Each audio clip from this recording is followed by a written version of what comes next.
여러분 오늘도 잘 견디고 계십니까? 김명준의 뉴스파이터입니다. 22대 국회는 참 기록이 많습니다. 96일 최장 지각개원도 모자라서 개원식의 사상 첫 대통령 불참. 여야 대표가 11년 만에 모처럼 회동을 하나 했는데 계엄이니 국기문란이니 서로를 비난하고 있고요. 대통령실에선 당 대표직 걸고 말하라고 목소리를 높입니다. 뭉크의 절규라는 그림이 생각나는 요즘입니다. 네, 9월 3일 화요일 김명준 뉴스파이터 그래도 힘차게 출발해 보도록 하겠습니다.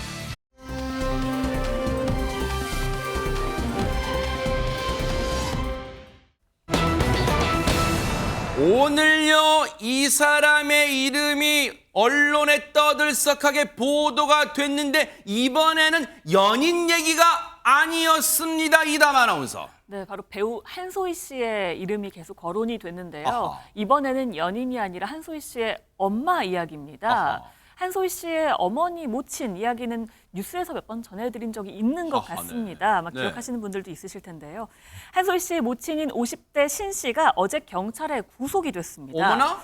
도박 개장 혐의인데요. 에? PC방에서 불법 도박 사이트를 운영한 혐의입니다. 어머나. 이렇게 불미스러운 일로 한소희 씨의 이름이 계속해서 거론이 되니까 한소희 씨에게 당연히 질문이 쏟아질 수밖에 없었고요. 오늘 소속사에서 입장을 발표했습니다. 어허. 한소희 씨 어머니가 벌인 지극히 어머니의 개인적인 일이다. 기사를 통해서 내용을 접했고 참담한 심경이다라고 전했습니다. 아니, 연예인을 그것도 보통이 아니라 잘 나가는 연예인을 둔 그걸 딸로 둔 어머니란 사람이 불법 도박장을 개설한 혐의로 구속이 됐어요. 그런데 보세요. 지금 한소희 씨 측 이 소속사에서 입장 냈잖아요.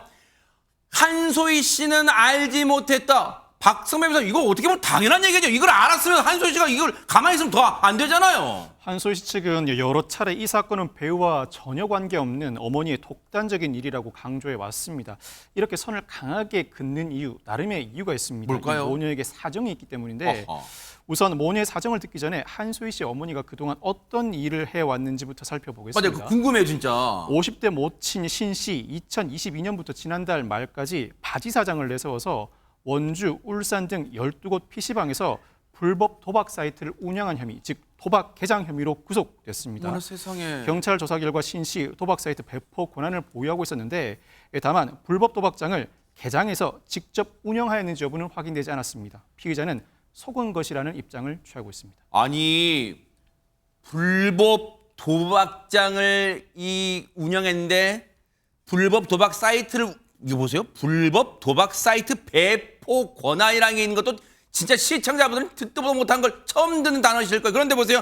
최진영 변호사님 2022년부터 이 범죄가 시작됐는데 그럼 최근까지도 이 범죄가 이 도박장 불법 도박장을 개설했다는 거예요 지금? 그렇습니다. 근데 이분이 지금 받는 혐의가 처음이 아니었던 것 같아요. 허허. 이미 몇 년 전에 불법 도박장 개설 혐의로 해서 벌금형을 받은 전력이 있다고 합니다. 같은 혐의로?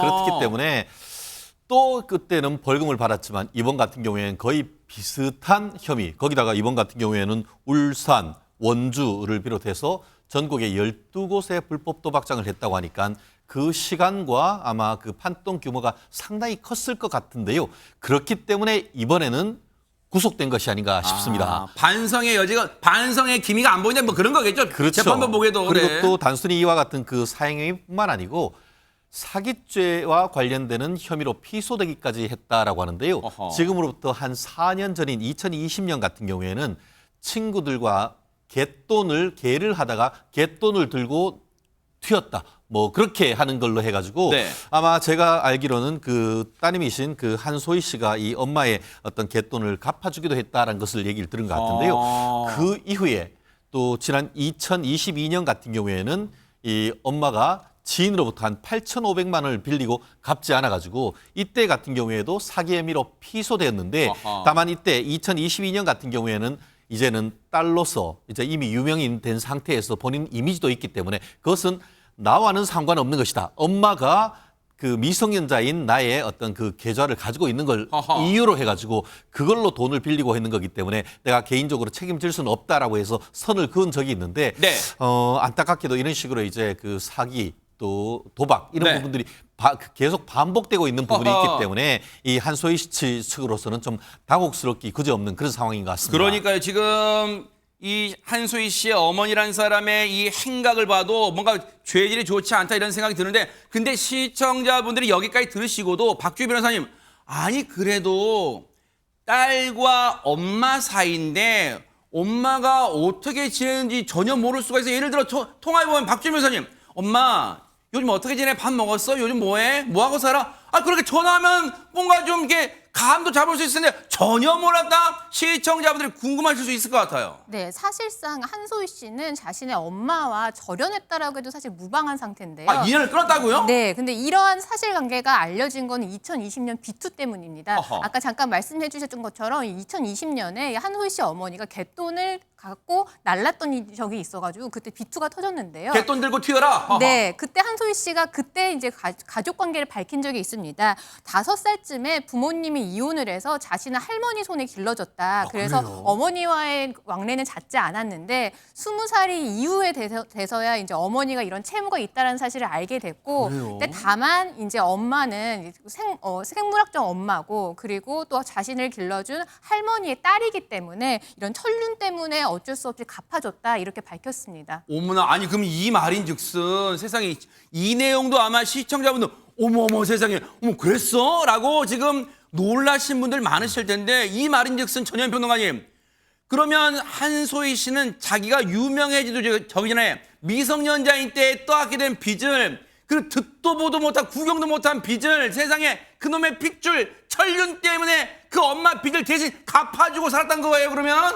그렇습니다. 아마 한소희 씨가 마음고생도 심했었고 경제적으로 여러 가지 어려움에 직면하지 않을까 이렇게 추측이 되는데요.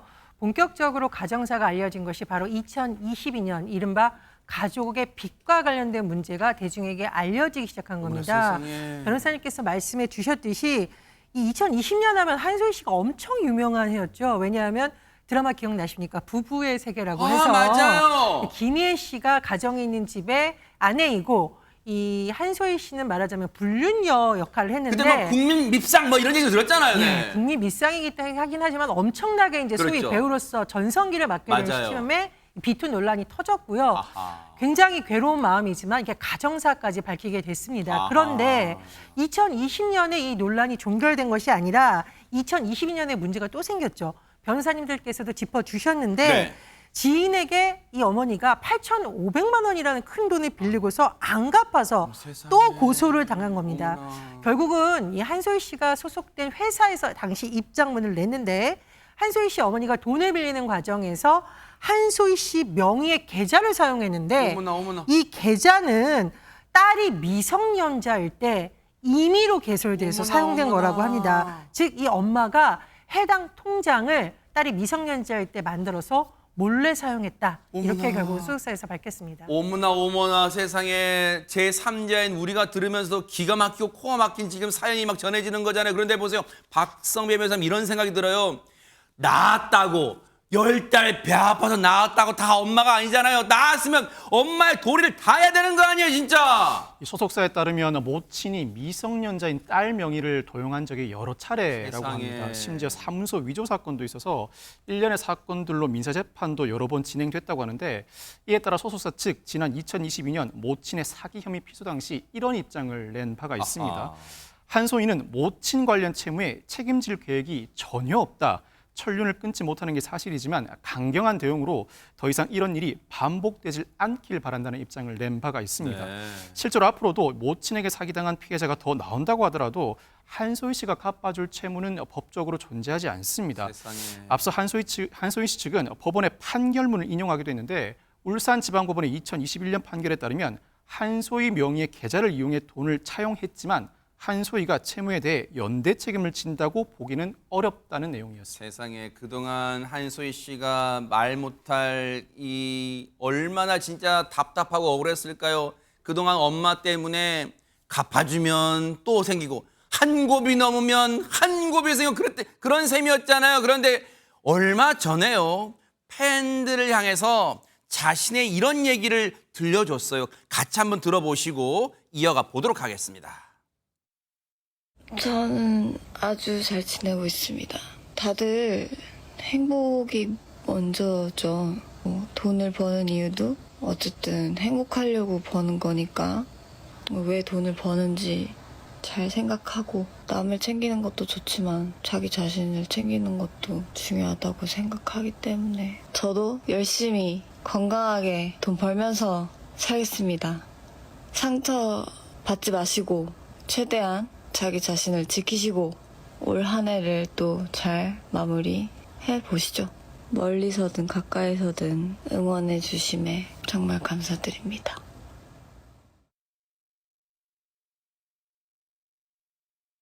전혜연 평론가님, 지금 한소희 씨가 저렇게 영상을 통해서 팬들에게 자신의 근황을 전하면서 아마 속내를 전했는데 지금 보세요. 이 사건이 생기고 저 영상을 보니까 뭔가 이렇게 퍼즐처럼 끼워 맞춰지는 게 앞서 그런 얘기를 했어요. 남을 챙기는 것도 좋지만 자기 자신을 챙기는 것도 중요하다고 생각하는 이게 지금 쏙 들어옵니다, 지금. 예, K 장녀 이런 말이 우리나라에 있습니다. 꼭 장녀만을 의미하는 것은 아니고요. 자식들이 부모에 대해서 좋은 마음으로 무엇을 한 것이 결국은 자식에게 상처가 되어서 돌아오는 경우도 있습니다. 그래서 한소희 씨 상황을 아는 일부 팬들은 또 응원의 말을 전해줄 것 같은데 왜냐하면 이건 한소희 씨가 직접 돈을 빌리거나 그렇다기보다는 현재까지의 상황을 보면 사실상 한소희를 떠난 어머니가 어린 딸을 이용해서 이런 문제를 벌인 것으로 보여요. 그래서 일부 팬들의 입장에서는 한소희 씨가 이렇게 할머니와 지내면서도 잘 지내고 있고 또 할머니에 대한 각별한 사랑을 계속 전하는 모습을 보면서 네. 앞으로도 좋은 연기를 보여달라 이렇게 응원할 것 같은데요.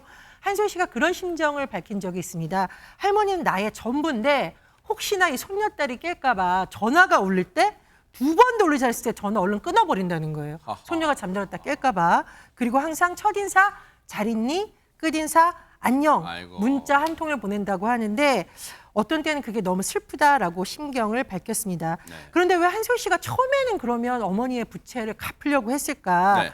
심지어 뭐 아르바이트에서 모은 돈도 채무 변제에 사용했던 것으로 세상에. 전해지고 있는데 아마 그때는 이렇게라도 하지 않으면 안 되겠다. 혹시라도 내가 이렇게 하면 가족이 다시 모이지 않을까라는 어머나. 잠시 희망을 걸었던 게 아닐까 그런 추론도 나오고 있습니다.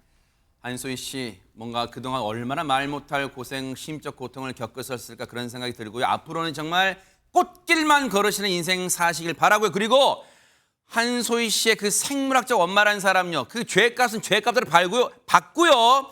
지금이라도 정말 양심이 있다면 자신의 딸, 당신의 딸 한소희 씨한테 정말 100배 사죄하는 마음으로 살아가길 기대를 해보도록 하겠습니다.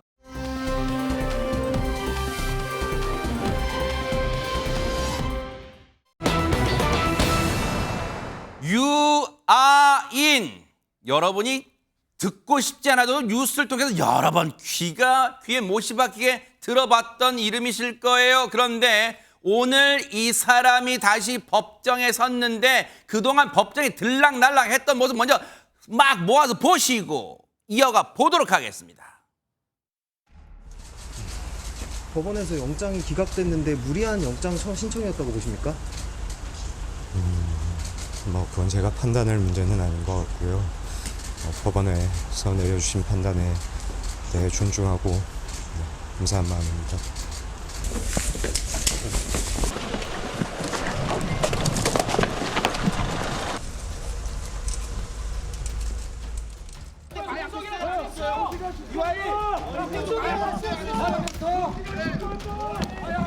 얼마인지 검사하신 건 다 부인하시는 거예요? 법정에서 밝히도록 하겠습니다. 저 검사 구형량 4년인데 어떻게 생각하시나요?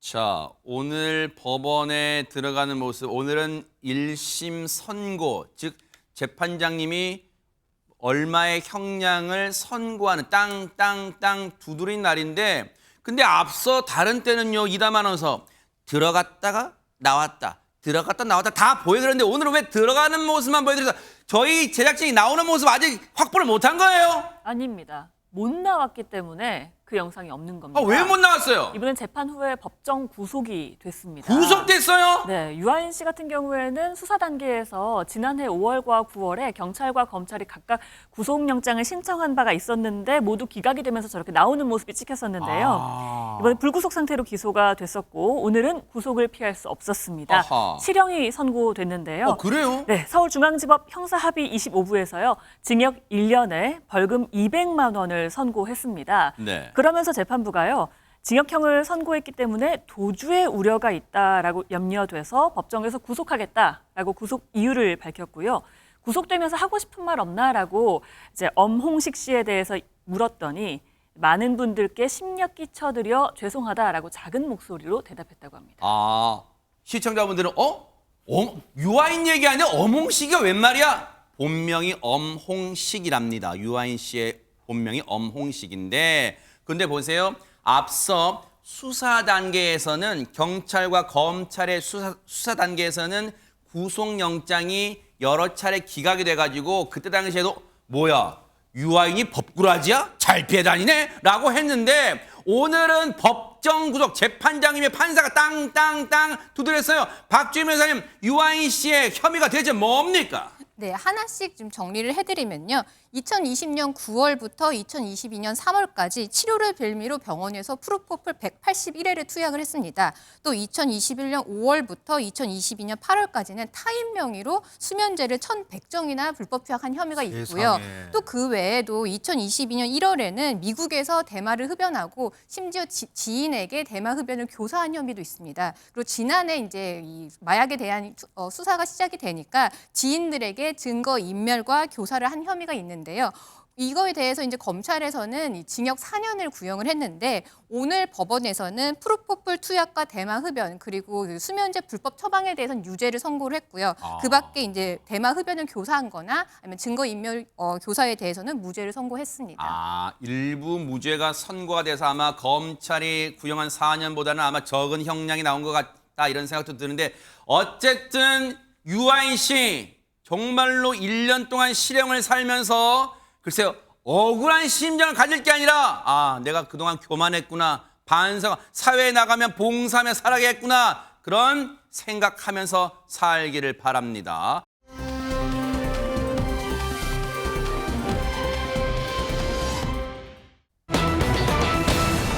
자, 이 얘기 들으시면요 여러분 진짜 치가 떨리시면서도 글쎄 어떤 생각을 같이 하실까요? 궁금합니다. 이담 아나운서. 네, 아까 제목이 안 그러면 내가 죽었다였잖아요. 이걸 풀어보면요. 내가 죽지 않기 위해서 이렇게 했다라는 의미로도 받아들여질 그러네요. 수가 있습니다. 이 사건 설명을 좀 해드릴게요. 네네. 지난 5월 11일 새벽 3시 30분쯤에 전북 군산시 한 단독주택에서 불이 납니다. 아이고. 그런데 그 저 불이 화재인가 보네요. 네, 그 불이 난 그 주택의 바로 근처에 이제 야외 화장실이 딸려 있었나 봐요. 네. 그 야외 화장실 인근에 한 40대 여성이 만취한 채로 앉아서 화재 현장을 지켜보기만 했다라는 겁니다. 화재 현장 인근에서 빨리 피해야 되는데 그걸 지켜보고 그러니까요. 있었다고요? 피하거나 뭐 불이하라고 외치거나 신고하거나 그러네요. 보통 그렇게 하잖아요. 어허. 그런데 그걸 지켜보기만 했다고 합니다. 이게 좀 기괴한 모습이잖아요. 왜냐하면 화재 인근에서 불길도 있고 매캐한 연고 유독가스 나기 때문에 얼른 입을 틀어막고 피하기 이게 인지상정인데 저 뭐 화재 현장을 지켜보고 있어서 그것도 만취한 채 전혜연 평론가님 저 여성은 대체 누굴까요? 예, 일단 이 화재로 인해서 주택 안에 있던 30대 남성은 사망했습니다. 어머나. 그만큼 이 화재 피해가 컸다는 건데 경찰에 보니까 정말 기이한 거예요. 웬 여성이 가만히 야외 화장실 인근에 앉아가지고 불이 번지는 걸 어머나. 지켜보고 있는 겁니다. 세상에. 경찰이 일단 이 여성을 방화 용의자로 현행범으로 체포를 해서 물어봤습니다. 그런데 더 이상합니다. 불을 질렀다는 건 인정을 해요. 근데 보통 불 지르면은 이제 본인이 도망가거나 이런 그렇죠. 경우가 많지 않습니까? 그래서 아니 도대체 왜 현관문 밖에서 이렇게 불이 커지는 걸 봤어요? 라고 물었더니 네. 이 여성의 대답은 정말 더 기이합니다. 왜요? 뭐라고 했냐? 불이 꺼지면 안 되죠. 에? 그 정도 작정도 안 하고 불을 붙였겠어요? 그 불이 꺼졌으면 내가 죽었어요. 이렇게 말했다는 겁니다. 아니 불이 꺼지면 안 된다? 진짜 지극히 일반적인 상식을 가진 사람이라면 박주희 변호사님 일단 불까지 지를 때는 물론 그거 안 되지만 그 행위는 안 되지만 불을 지를 때는 이성을 잠시 잃었다 하더라도 불이 붙으면 아이고 세상에 내가 지금 무슨 짓을 한 거야 막 물을 기르다가 막 붓고 해야 될 텐데 그걸 지켜보면서 불 꺼지면 절대 안 되죠 라고 했다는 거예요. 대체 무슨 일이 있었던 거예요? 네, 이 여성에게도 나름의 사연은 있었습니다. 이 여성은 사망한 남성과 5년 동안 이 교제를 했던 사이인데요. 그런데 이 교제 기간 동안 이 남자로부터 계속 지속적인 폭행을 당했다라고 합니다. 어머나. 이 사건 당일에도 이 술을 같이 마시던 중에 전 남자친구를 못 잊었냐면서 이 남성은 이 여성을 계속 때렸는데요. 그리고 술에 취해서 남성이 잠들자 살해하기로 마음을 먹고 이불포에 불을 붙여서 이 집 전체에 불을 붙게 했습니다. 그리고 말씀하신 것처럼 혹시 불이 꺼져서 남자친구가 탈출하는 건 아닐까 봐 그거를 끝까지 지켜봤다라고 합니다. 어머나 세상에 너무너무 정말 무슨 공포영화 스릴러 영화 같은 지금 일이 지금 사연이 담겨 있는 거잖아요. 그런데 보세요. 한편으로는 박선배 변호사님 시청자분들 그런 생각하실 거예요. 물론 남의 일이기 때문에 말은 쉽게 한다고 생각하실 수 있지만 어쨌든 이런 생각하실 수도 있어요. 아니 그동안 5년 동안 그 사망한 남성에게 뭔가 폭행을 당했다면 경찰에 신고하면 될 일이지 왜 이런 끔찍한 일까지 저질렀을까 이런 궁금증 말입니다. 결국 여성은 현주 건조물 방화 치사 혐의로 구속 기소됐습니다. 이 사람이 현존하는 건물에 불을 질러 죽게 만든 혐의인데 법원은 피고인에게 징역 12년을 선고했습니다. 이 재판부는 피고인은 피해자가 술에 취해 잠든 사실을 알고서도 집에 불을 질렀으므로 죄질이 매우 나쁘고 유족에게 용서받기 위해 어떠한 노력도 기울이지 않은 점 등을 고려할 때 엄벌이 불가피하다고 판시했습니다. 그러면서 이 여성에게 징역 12년을 선고했는데 물론 여러분 보세요. 12년이 형량이 뭐 적다 그런 건 아니지만 일단 12년 선고를 왜냐하면 사람을 죽게 만들었으니까. 근데 12년 선고에 혹시요 최진영 변호사님 우리가 혹시 일반인들이 모르는 지금 보세요. 이 여성은 자신이 사망한 남성으로부터 데이트 폭력, 이른바 폭력, 교제 기간 폭력을 당해왔다고 얘기를 하고 있어요. 그러면 혹시 그게 12년의 양형에 어느 정도 참작이 된 겁니까? 어떻습니까? 제가 봤을 땐 상당 부분 참작한 것 같습니다. 일반적으로 지금 본인 스스로도 가해자 스스로도 사람을 살해하기로 마음먹고 했다는 점에서 쉽게 말하면 살인죄나 마찬가지입니다. 일반적으로 한 사람을 살해했다라고 할 경우에는 실무상 양형이 징역 15년 정도는 선고된다고 봐야죠. 네. 그런데 이 사안 같은 경우에는 단순 살해를 넘어서 주위에 어떻게 보면은 화재가 더 이상 확장이 되진 않았습니다만 확장이 될 위험이까지 어떻게 보면 벌어졌던 것 아니겠습니까? 그럼에도 불구하고 한 12년형을 나왔다는 것은 그동안 이와 같은 것을 도저히 이런 식으로 하지 않는다고 하면 내가 죽어라고 할 수밖에 없을 정도의 어떤 그런 피해자성, 가해자이자 피해자성 이런 부분을 참작했다라고 보이는데 그럼에도 불구하고 12년이 약하다고 보긴 어렵습니다. 그렇기 때문에 12년 정도라고 한다고 하면은 결국 데이트 폭력에 따르는 피해자성과 이런 부분, 살인했는 그런 부분들을 종합적으로 고려한 나름대로의 어떤 양형 기준으로 봤을 때는 어느 정도 적정한 선이 아니었는가 생각을 합니다. 요즘 이제 사회 분위기가 데이트 폭력이라는 용어는 좀 자제하는 분위기니까 그런 말은 이제 자제하고 대신 교제 기간 그 사망한 남성으로부터 그 엄청난 폭력에 시달렸던 이 여성. 하지만 앞서 말씀드렸죠. 어떠한 이유로도 이 범죄는 용납될 수 없던 범죄였다는 걸 명심하기 바랍니다.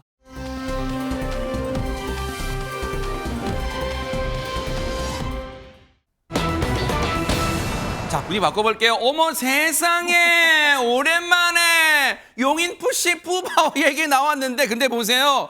전현 평론가님. 반가운 일은 그동안 국내 팬들이 얼마나 오매불망 우리 푸바오 언제 봐 다시 볼 수 있는 막 그랬잖아요. 그렇습니다. 저희가 방송 전에 어머 푸바오 대박 사건 할 정도로 반가운 이름이죠. 네. 실제로 경기도 용인을 떠날 때 6천 명의 시민들이 모였다. 와, 근데 대박이야 진짜. 제가 그런 뉴스를 본 적이 있습니다. 푸바오에 대한 소식이 한 5개월 만에 여러 가지 소식이 들리고 있는데 다소 팬들을 걱정스럽게 하는 소식도 또 왜요, 전해지고 또? 있습니다. 이런 영상 때문에 여러 가지 추측이 나오고 있는데요. 일단 영상을 같이 보시겠습니다. 네네. 자, 푸바오가 두 발로 꼿꼿하게 서 있습니다. 그런데 잘 보시면 두 손을 모으고 고개를 들고 내리고 들고 안녕? 내리고 안녕? 네, 굉장히 공손하게 관람객들을 향해 인사하는 것 같죠. 네. 그런데 좀 이따 보면 또 먹이를 찾는 듯이 바닥을 탐색하는 그러네요. 모습도 보입니다. 왜 먹이 안 던져줘? 뭐 그런 것 같긴 해요, 진짜. 네. 그런데 이제 이 팬들 입장에서는 좀 걱정되는 게 이런 행동을 반복해서 보이니까 이게 혹시 손님들에게 보여주려고 혹시 너무 혹독하게 훈련을 시켜서 이른바 접객 훈련을 한 것이 아니냐 이런 의혹이 일각에서 또 제기되고 있습니다. 아, 지금 저희들 입장에서는, 우리들 입장에서는 푸공주 이 오랜만에 봐서 너무 반갑다만 했는데 지금 진짜 보니까 계속 같은 행동을 반복해요. 그러니까 박성배 변호사님 뭔가 이거는 혹독한 반복 훈련, 똑바로 손 모아 이거 해 막 이랬을 것 같다는 막 합리적 의심이 든다 이거잖아요. 지금 영상 보니까. 한국에서는 하지 않던 행동을 하니까 일부 누리꾼들 푸바오가 돈벌이 수단으로 접객에 이용되고 있는 것 아닌가라는 의혹을 제기하고 나섰습니다. 이 사실 중국 판다 기재 일부 사육사들 이 상층부 무기나의 특정인에게 인기 있는 판다를 비싼 값에 근접해서 보여주는 이른바 비밀 접객을 시키는 것으로 알려져 있습니다. 이 비밀 접객 시에 판다는 다소곳이 인사하기, 특별 고객이 원하는 대로 포즈 취해주기 등을 하는데 어머나. 훈련 과정에서 가혹한 체벌이 뒤따른다고 합니다. 어머나. 실제로 푸바오의 아빠 러바오 역시 중국에서 비밀 접객을 했다는 의혹에 휩싸인 바가 있는데 어머나. 이 러바오가 한국에 온 직후에도 두 손을 모은 채 고개 숙이는 행동을 자주 반복하니 강철원 사육사가 지속적으로 교정을 해준 바도 있습니다. 어머나 세상에. 물론 저 영상만 가지고 푸바오가, 우리가 사랑했던 푸바오가 중국에서 비밀 접객, 그러니까 손님을 거의 뭐 1대1로 지근거리에서 맞이하는 거기에 동원됐다, 이용됐다, 그걸 단언할 수는 없고 지금은 의혹 차원이지만, 그런데 이담 아나운서, 근데 이런 모습 때문에 지금 많은 국내 팬들이 걱정하는 건 아닐 거 아니에요. 뭐 다른 이유는 없을까요?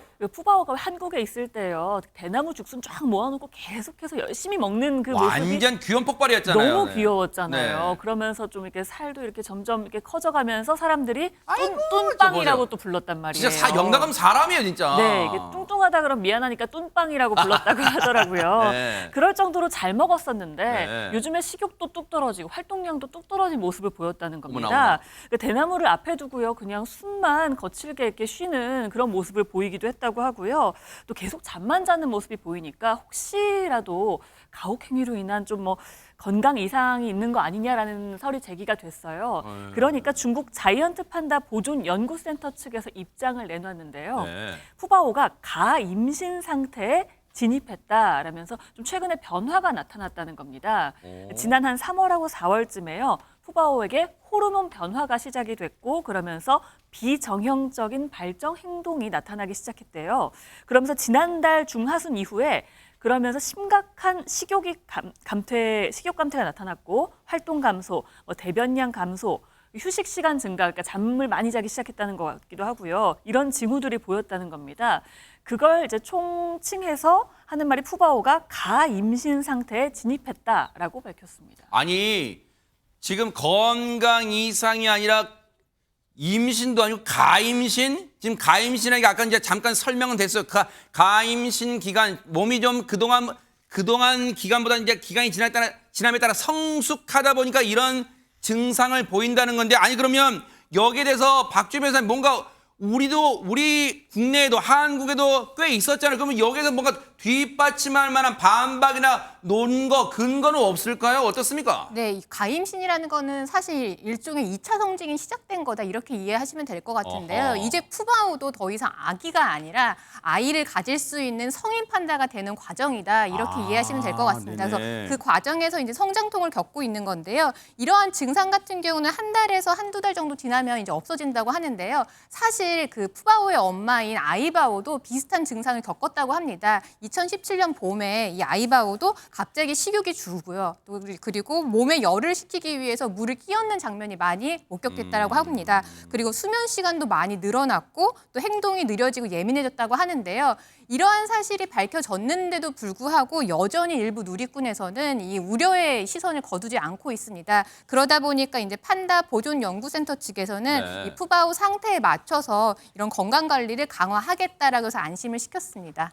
그래요. 뭐 무턱대고 의혹만 제기해서도 안 되겠지만 그래서 일단은 믿어볼게요. 중국 자이언트 판다 이 센터 측의 얘기는 믿어볼 텐데 그렇다 하더라도 우리가 뭔가 이 전 세계에서 푸바오를 사랑하는 특히 대한민국에서 이 푸바오 팬분들은 특히 강철원 사육사 등을 포함해서 전문가들은 눈 부릅뜨고 감시 역할은 게을리하면 안 되겠어요 또. 할부지라고 하죠. 그렇죠. 할부지도 요즘 여전히 관심이 많은 것 같습니다. 그런데 잘못하다가 푸바오발 한중 갈등설이 나올 수도 있다. 이런 얘기가 나오는 것 같습니다. 그래요, 네. 사실 태어나서 이렇게 이쁘게 길렀지만 사실 또 중국으로 지금 보낸 이후에 네.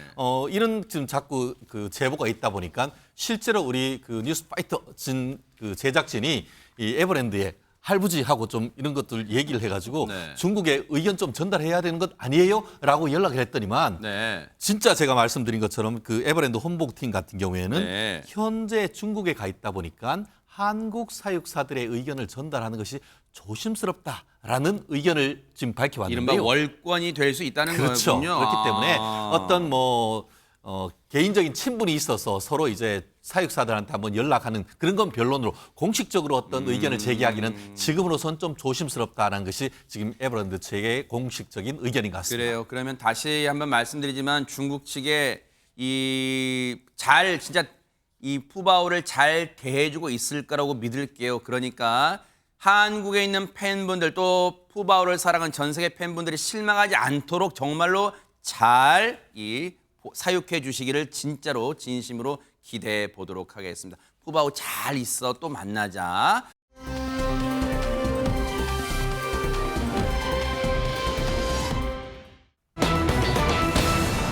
어머나 불륜 루머에 시달린 아나운서. 근데 왜 오늘 뉴스에 안 나왔어요? 이담 아나운서 누굽니까 이거? 뒤에 사진이 있는데요. 바로 최선규 아나운서입니다. 정말 유명하시잖아요 저분. 네, 이름만 들으면은 하실 텐데 얼굴 보면 누군지 그렇죠. 다들 네네. 많이 아실 거예요.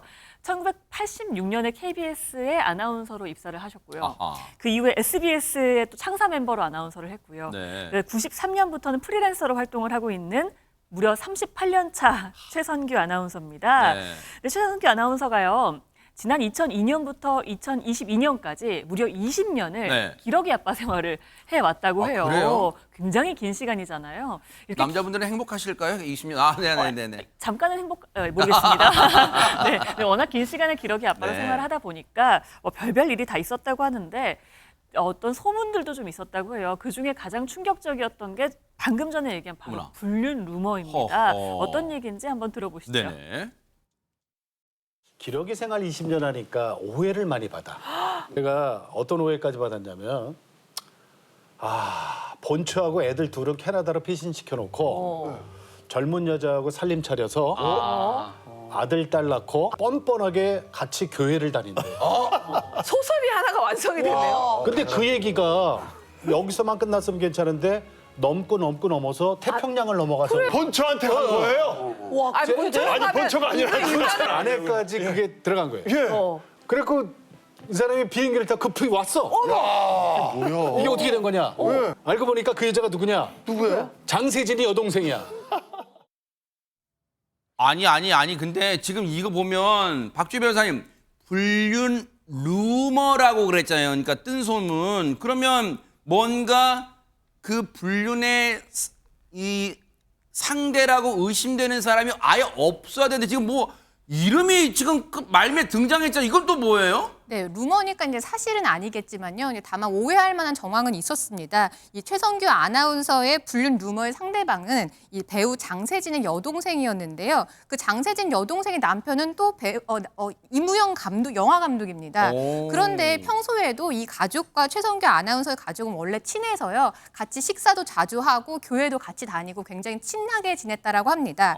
그래서 이제 남들이 이런 모습을 보고 오해를 한 건데요. 네. 더구나 이제 이무영 감독이 출장을 간 날 이 최선규 아나운서가 이 장세진 배우의 여동생과 이 3살짜리 아이와 함께 손을 잡고 횡단보도를 건넜는데 남들이 봤을 때는 이제 젊은 여성과 살림을 차린 거 아니냐 이렇게 오해를 했던 겁니다. 아하. 아니 근데 모르고 보면은 진짜 그 정황을 모르면 어머머머머 진짜 최성규 씨를 알던 분은 바로 입에서 어머머머머가 나오게 생겼어요, 진짜. 근데 이제 이 어머머머머가 발이 없는데 캐나다까지 날아간 겁니다. 네. 어머머머머머 누가 어머머머머. 아빠 뭐 어쨌대라는 보니까 이 아내 입장에서 정말 기절 초풍을 이릅니다. 네. 말 그대로 날아왔습니다. 비행기 타고 한국으로 급히 귀국을 한 거죠. 어허. 그런데 사실은 보통은 이제 나 귀국하니까 언제 가 이렇게 부부끼리 얘기를 할 만한데 최성규 씨 전원을 들어보면 평소에는 연락이 와서 마중을 나갔는데 이때는 마중을 못 나갔습니다. 왜냐? 네.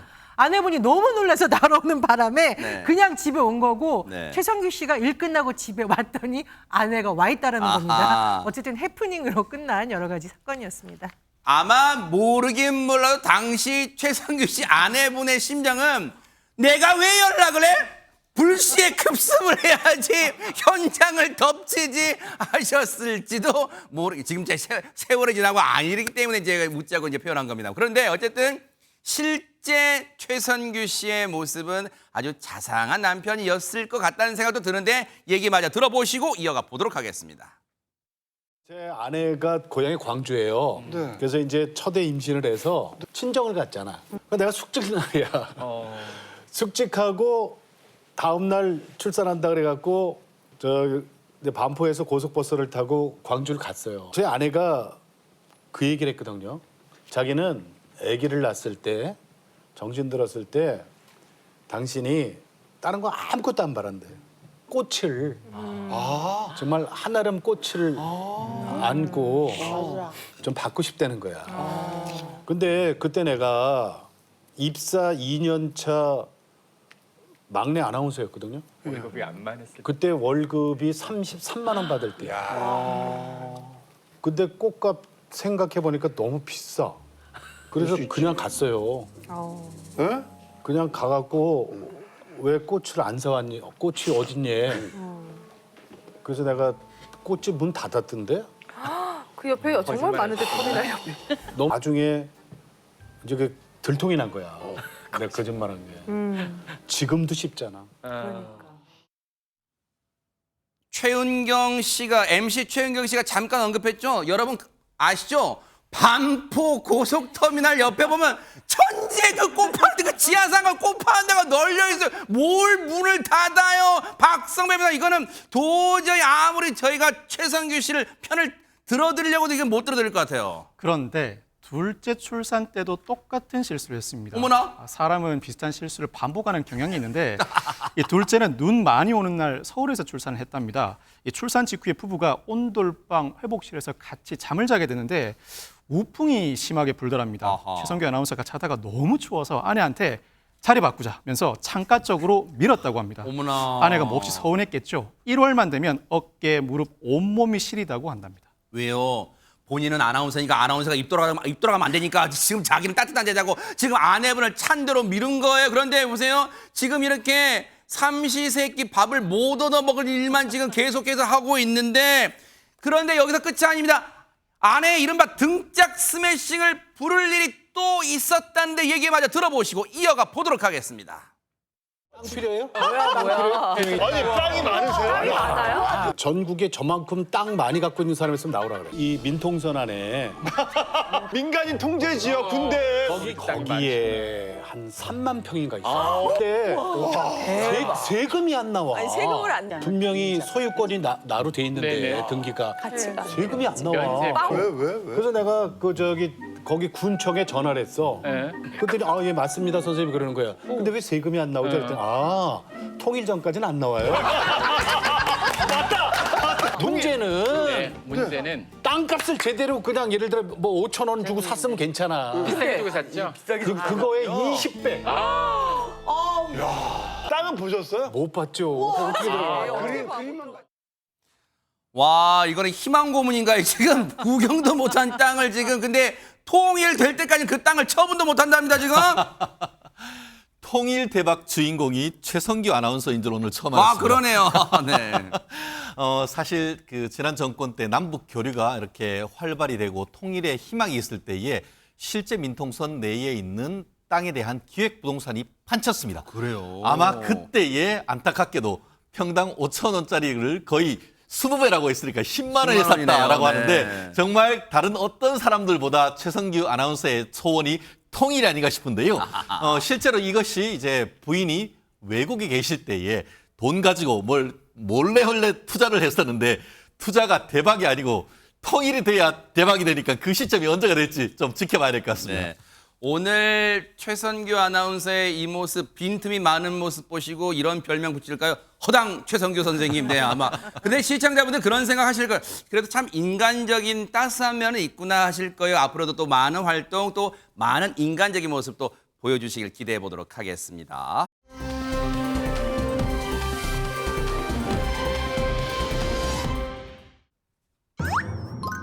아이고, 두 분이 안녕. 아유, 오랜만에 나왔네. 선글라스는 여전히 멋지구나. 그런데 자 보세요.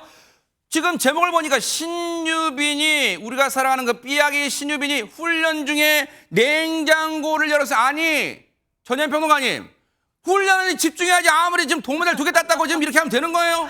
예, 그런데 이 신유빈 선수를 아까 말씀하신 화법을 그대로 빌려면 먹방 신유빈 선생으로 불릴 네. 정도로 올림픽 때 여러 가지 먹방을 선보였는데 특히 바나나를 먹는 모습 화제가 됐었죠. 어허. 최근에 바나나 우유 광고의 바로 주인공 모델로 발탁이 됐습니다. 그 영상이 공개됐는데 제가 뉴스 찾아보니까 조회수가 엄청나게 나온다고 그래요? 합니다. 왜냐? 냉장고를 열어보니 자, 짝짝꿍짝. 추억까지 돋게 하는 재미있는 영상이 공개됐다라고 어허. 하는데요. 영상 확인해 보겠습니다. 뭘까요, 네? 한밤중에 출출해서 냉장고를 열어보니 훈련 중에 출출해서 냉장고를 열어보니 우유가 하나 가득 쌓여있네. 엄마 나를 위해 채워 넣으셨나 보다. 역시 너도 국가대표야.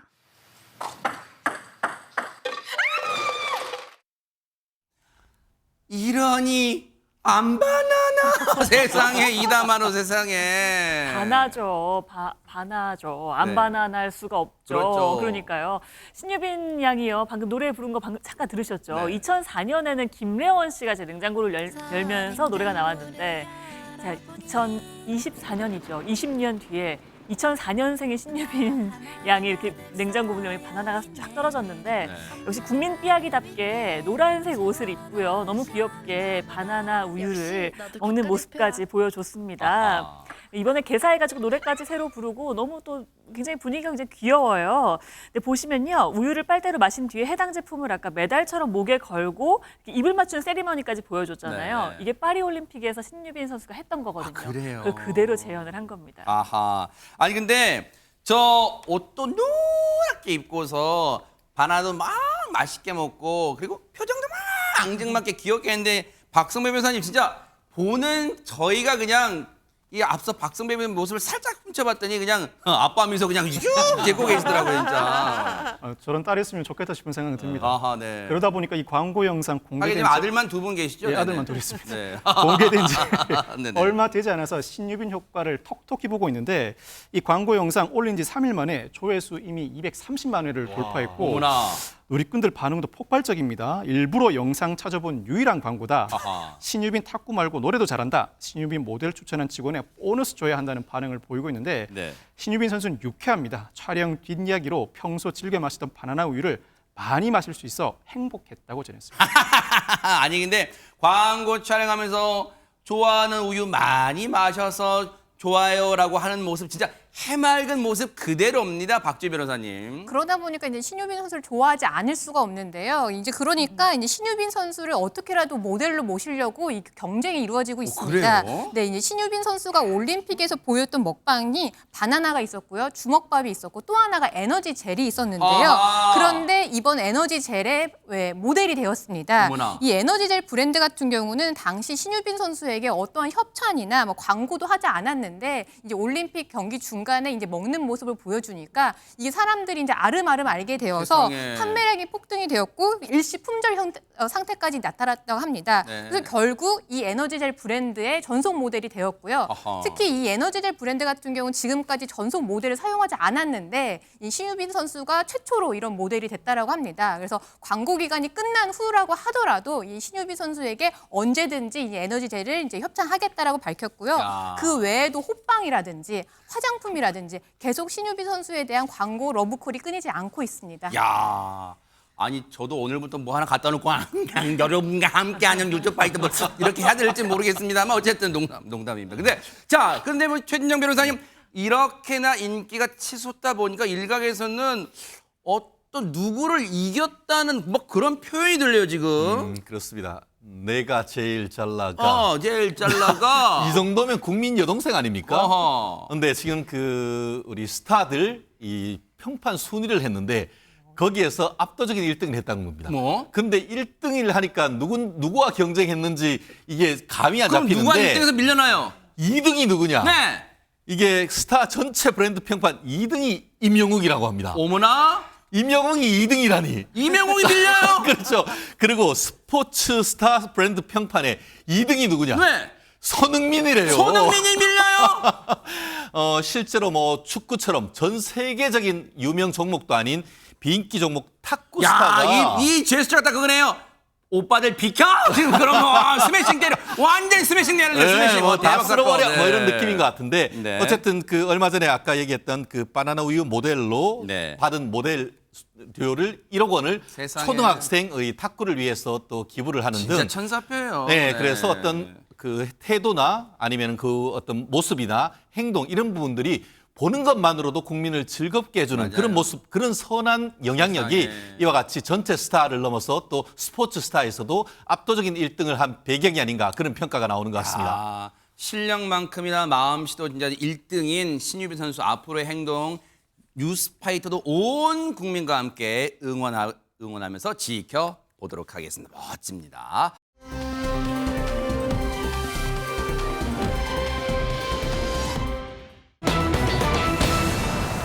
자, 분위기 바꿔볼게요.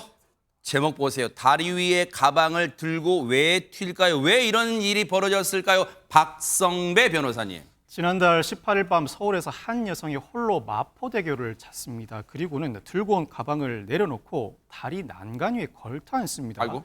위험천만한 상황이 펼쳐졌는데 네. 다행히 자전거를 타고 지나가던 한 남성이 이 여성을 발견합니다. 아이고, 네. 그리고는 이 여성에게 차분하게 말을 거는데 과연 이 여성 난간에서 내려왔을지 다음 장면 영상으로 보시겠습니다. 아유, 네.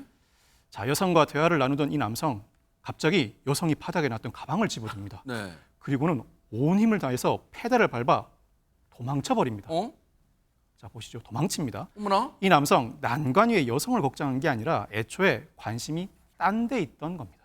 아니 근데 지금 당시 상황을 설명을 아까 들어보면 전현 평론가님 여성이 난간에 걸터 앉아 있었고 이 남성은 그 여성과 대화를 했다는 거예요. 근데 지금 가방을 챙긴 건 혹시 저 가방을 혹시 여성이 이 땅으로 내려와서 안전해서 일단 챙긴 줄 알았더니 지금 여성은 온데간도 없어요. 지금 이 상황 어떻게 된 거예요? 저 남성은 세 글자로 표현할 수 있습니다. 뭔데요? 도둑놈. 뭐예요? 도둑놈입니다. 이 천하의 나쁜 우리 어르신들이 저런 사람 보고 참 못됐다, 못났다라고 하죠. 못난 놈. 네. 정말 못났습니다. 이 여성이 가방을 내려놓고 난간에 걸터 앉아 있는 굉장히 어찌 보면 위험할 수 있는 그러니까요. 상황이었죠. 지나가던 저 남성, 여성에게 대화해서 좀 안전하게 내려주려고 하나라고 생각했는데 그게 아니에요. 그냥 네. 가방을 훔쳐서 도망가 버린 겁니다. 여성은 어디가 지금 여성 영상에 안 보이네요. 그렇죠. 지금. 그나마 이 여성은 순환 구조대에 의해서 구조됐지만 저 남성의 모습을 보면서 많은 사람들이 정말 끌끌끌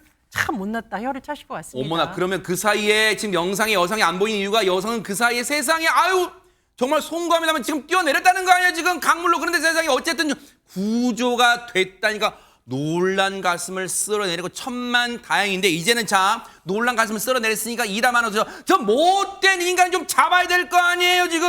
그러니까요. 경찰이 과연 이 남성을 찾아냈을까요? 굉장히 어려운 시간이었다고 하는데요. 아하. 일단 영상으로 보시겠습니다. 저런 나쁜 놈 내네. 당시에 관제센터가 경찰에 이 여성을 신고해서요. 경찰이 이미 출동하고 있었다고 아하. 합니다. 이후에 가방 절도범이 도주 중이라는 저기. 문자를 듣고 남성을 추적했고 바로 만났죠. 그런데 경찰의 정차 명령도 무시한 채 어머나? 아주 빠른 속도로 도망을 갑니다. 아하. 이 남성은요. 경찰차가 들어가지 못하는 좁은 골목길로 저렇게 도주를 해버리는데요. 네. 이대로 놓치나 싶던 그 아이고. 순간에 뒤에서 보셨죠.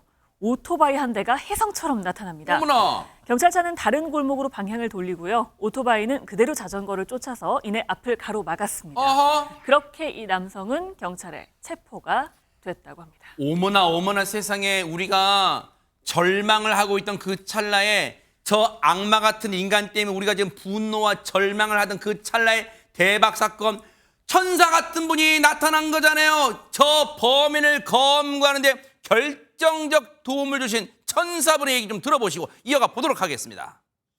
급박한 상황으로 보였습니다. 딱 드는 생각이 이 자전거가 좁은 골목길로 들어가 버리면은 이 쫓기가 어려울 거라는 판단이 들어서 일단은 경찰이 쫓는 사람이다 그러면은 범죄 혐의점이 있을 거라 판단하고 이제 같이 나서게 됐죠. 제가 뭐 대단한 일을 한 사람도 아니고 또 경관님들 도와서 그 치안 유지에 제가 작은 보탬이 됐다는 것도 지금 굉장히 자긍심을 느끼고 있습니다. 세상에 참 선하신 분이에요.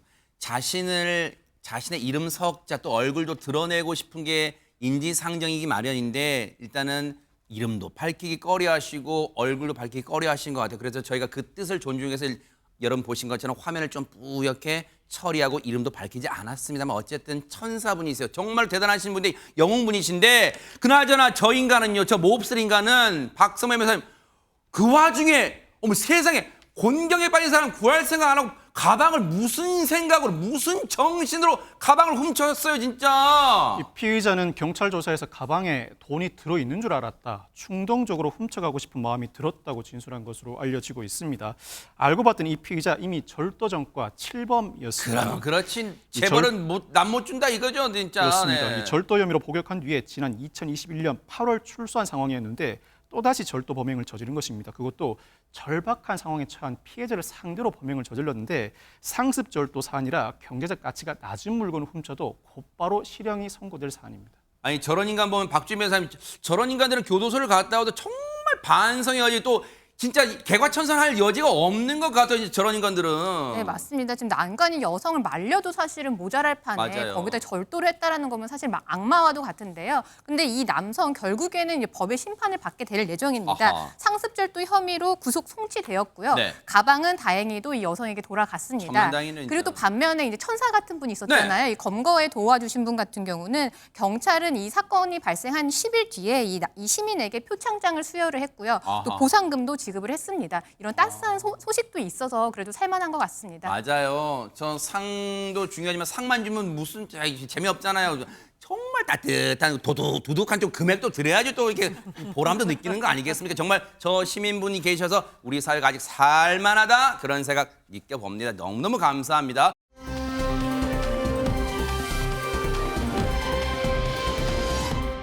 그런가 하면 이번엔 어느 나라로 가볼까요? 이담 아나운서. 이번엔 네덜란드로 가보겠습니다. 어허, 장대 높이 뛰기는 많이들 아실 텐데요. 잘 들어보세요. 장대 건너뛰기. 그런 것도 올림픽에 생겼어요. 올림픽은 아니고요. 어허. 장대로 건너뛰기라는 경기가 있다고 하는데요. 어허. 영상을 보시면 굉장히 신기합니다. 한번 뭘까요? 보시겠습니다. 네, 도랑 앞에 서 있는 사람들, 한 여성이요 도랑을 향해 달려가죠. 네. 이어서 다른 남성이 붕 날아서 장대를 막 기어 어머. 오르더니요. 어머. 도랑의 건너편에 착지를 합니다. 어머. 이게 네덜란드의 민속 스포츠라고 하는데요. 예. 피얼 랩펜이라는 경기 모습이라고 합니다. 야, 아니 피얼 랩펜 저게 이제 무슨 네덜란드 말로 무슨 뜻이 있겠지만 어쨌든 야 이게 스포츠 최진님은 스포츠 경기인가 봐요. 이게 대박 사건. 어마어마한 경기인 것 같습니다. 네. 지금 프로 선수만 해도 네덜란드에는 600명 가량이 있다고 프로 하는데요. 선수가 있어요? 아시다시피 그 네덜란드는 풍차의 나라. 아하. 풍차는 결국 수로가 있는 건데 아. 그 도랑을 이렇게 저걸 그 장대로 뛰어넘는 걸 하다 보니까 그것이 경기가 됐는데 야 국가적 환경이 스포츠 탄생의 배경이 됐네요. 그렇죠. 아. 지금으로부터 250년 전인 대박 사건. 1767년에 첫 공식 경기가 열렸다고 하는데요. 와. 제가 찾아봤더니만 1967년이 우리나라 조선시대 영조 43년 때였다고 합니다. 우리나라에서는 영조 대왕이 취할 때 저런 그 첫 대회가 열렸다고 하니까 흥미로운데 아하. 실제 이런 같은 경우에는 점프 실력은 물론이고 균형 감각, 근력 이런 걸로 해서 경주를 하는 것이라서 물론 네덜란드에서 있는 것이지만 네덜란드 자체의 전통 스포츠로서 상당히 인기 있는 스포츠라는 부분인데 저도 오늘 처음 알았습니다. 모르긴 몰라도 영조가 축전을 보냈던 것 같아요. 개막을 축하합니다. 축전을 보냈을 수도 있던 것 같아요. 근데 저 장대를 높이 올라가는 이유가 그냥 건너는 것만 되는 게 아니라 높이 올라가야지 멀리 가지 않아요. 멀리 가는 사람이 이기는 경기라면 그래서 많이 올라가는 것 같다 이런 생각도 들어요.